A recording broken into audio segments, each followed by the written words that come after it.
Halo semuanya, video ini saya buat untuk memenuhi tugas mata kuliah komunikasi kelompok organisasi dengan tema komunikasi tertulis. Apa itu pengertian komunikasi tertulis?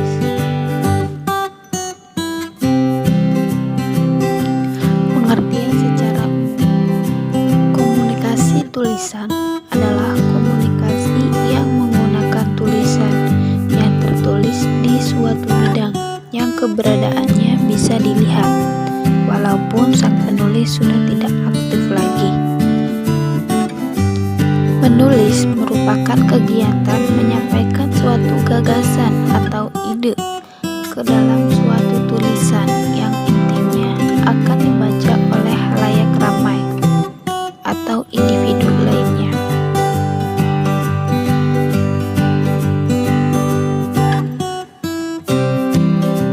Awalnya, budaya tulis hanya digunakan oleh kalangan penguasa, pemimpin agama, dan cendekia. Isi tulisan mereka pun berupa undang-undang, ajaran suci, atau sesuatu yang dianggap memiliki nilai kemuliaan dalam masyarakat. Tidak sembarang pesan atau gagasan bisa dituangkan melalui tulisan. Menurut Suseno pada tahun 1997. Hal ini terjadi karena pada masa itu tidak setiap orang memiliki keterampilan menulis, di samping budaya lisan yang masih dominan dalam masyarakat.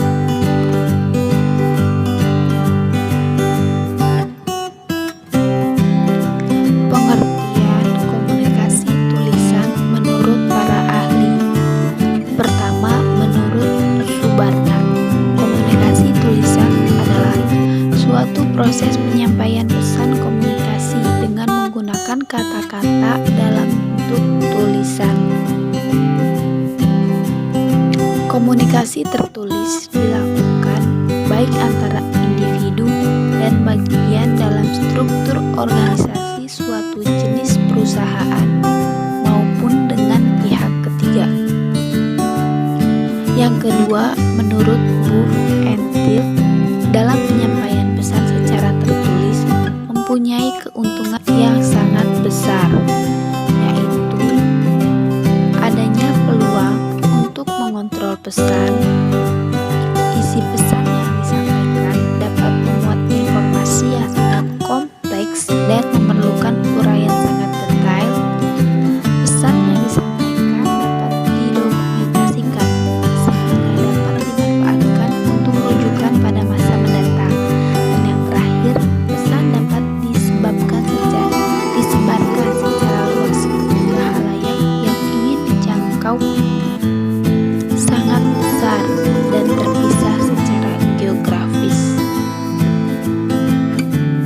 Proses komunikasi tulisan. Dalam komunikasi tertulis, informasi yang disampaikan oleh komunikator kepada komunikat menggunakan simbol-simbol tertulis, yakni melalui kata-kata dan kalimat.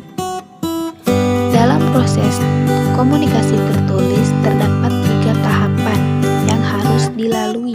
Yang pertama yaitu tahapan perencanaan, yang kedua tahapan penulisan, dan yang terakhir tahapan penyuntingan. Bentuk komunikasi tulisan. Terdapat beberapa bentuk-bentuk komunikasi tertulis. Terdiri atas yang pertama, surat dan memo. Surat dan memo ini diklarifikasikan ke dalam 4 kategori. Pertama, kategori permintaan atau permohonan langsung. Kedua, rutin, berita dan pesan-pesan yang baik. Ketiga, berita yang tidak baik. Dan yang keempat, pesan-pesan persuasif. Bentuk komunikasi tulisan yang kedua yaitu laporan. Syarat terjadinya komunikasi tulisan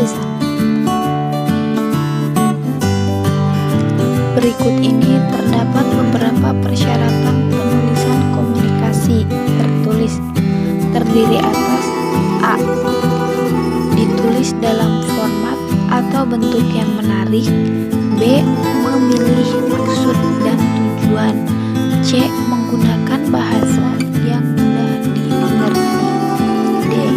Penggunaan bahasa yang baik dan benar. E. Penggunaan bahasa disesuaikan dengan potensi lirik, pemahaman dari pihak membaca. F. Mencerminkan pengertian terhadap masalah-masalah yang dihadapi atau yang dituju. H. G. Hindari penggunaan kata atau kalimat yang dapat membingungkan pembaca. H. Menunjukkan budi bahasa dan kewajiban penulis. Prinsip komunikasi tulisan. Prinsip-prinsip komunikasi tertulis yaitu completeness, lengkap, conciseness, ringkas, consideration, pertimbangan, concreteness, konkret, clarity, jelas, courtesy, sopan, dan correctness, benar. Contoh komunikasi tulisan. Contoh pertama yaitu dibuat dalam bentuk surat dan dipergunakan untuk menyampaikan suatu berita yang singkat, jelas, dan dipandang perlu untuk ditulis dengan maksud tertentu. Blanko-blanko digunakan untuk mengirimkan suatu berita dalam bentuk daftar. Spanduk-spanduk biasanya digunakan untuk menyampaikan sebuah informasi massa yang sasarannya adalah orang banyak.